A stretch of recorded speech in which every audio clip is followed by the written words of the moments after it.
Hi everybody, this is Tech Kef. Today I'm going to show you how to play Kuni Cross Worlds, the mobile game on your PC. So first of all, we're going to download the emulator for Android, BlueStack. This is pretty much the best Android emulator on the market. I don't recommend to go with something like Game Loop or even Nox. They're a bit sketchy the way they install random program on your computer. BlueStack is a very good Android player, and also it's very fast. So I really recommend to download the BlueStack 5. When you did that, it's pretty easy. This is like pretty much your BlueStack. You open your Play Store. Make sure that you connect your Play Store with your Google account. If you already have an account on your mobile phone, make sure that you're using the same, because you want to cross-save between your PC and your mobile to make sure that you keep your progress. So write Kuni Cross World. Just normally it will say install. I already installed it, so that's why it says play. So after that, you will see it on your menu. You have the small icon over there. You just click on this. And this is the way that you will play Kuni. So now let's go inside of the settings of BlueStack.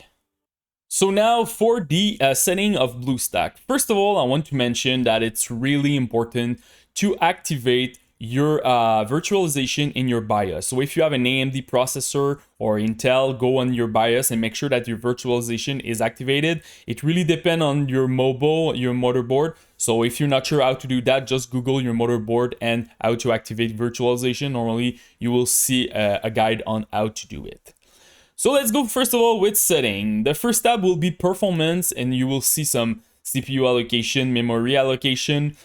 This one, the trick here and the goal is you don't want to max your core with the CPU allocation. So for an example, if you have a computer with 4 core, you don't want to run 4 core on an emulator because you still need power to run Windows and other tasks. So it's super important to know how many RAM that you have and how many core that you have on your CPU. If you want to do that, Ctrl-Alt-Delete, go to Task Manager, go to Performance, click on your CPU tab here, and you will see here the amount of core that you have. So in my case, I have 12. And for the memory, as you can see, I have 32 gig. So you just need to remember those numbers. So now for the CPU allocation, I can do I easily, and also I can go custom and go higher than 5. I can use 6, 7, 8. Honestly, I never seen like a big difference with those numbers, and sometimes I'm getting issue with compatibility. So I just go with the default max here.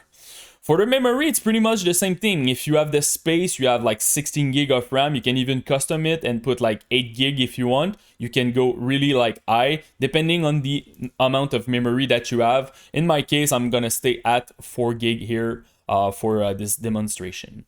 For the performance mode, I recommend to go with balance. For the frame rate, I recommend to go max at 60, and you can even enable the high frame rate here if you want to click it. Sometimes in some games you can go 90, 120, but it can cause issue also with the stability of the game. So just do some testing.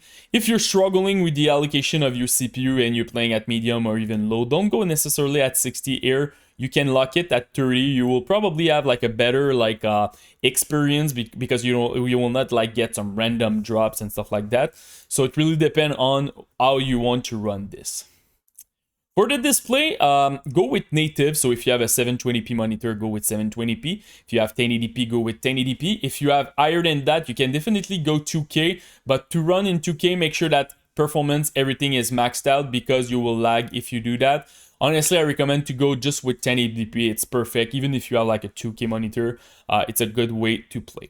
For the pixel density, I recommend to go with 240. Higher than that, sometimes I'm getting weird crash in some games.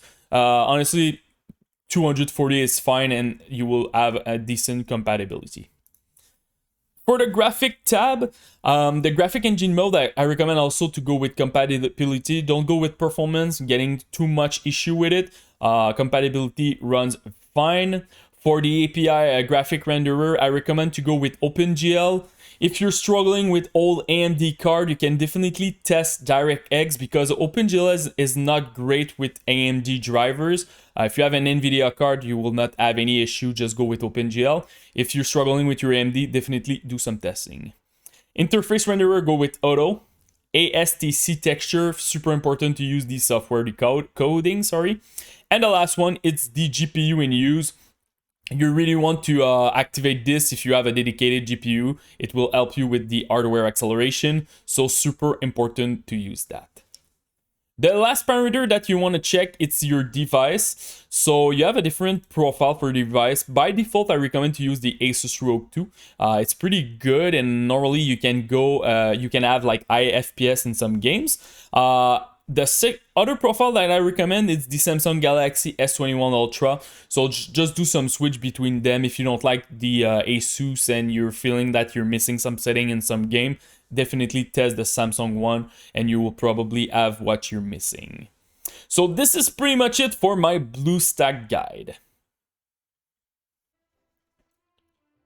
So this is pretty much it, guys. If you have any question about Ni no Kuni on your mobile or even PC on BlueStack, just comment in the YouTube section. Post me your rig, CPU, GPU, and RAM. I will try to help you the best that I can. And don't forget to subscribe to the channel. Peace.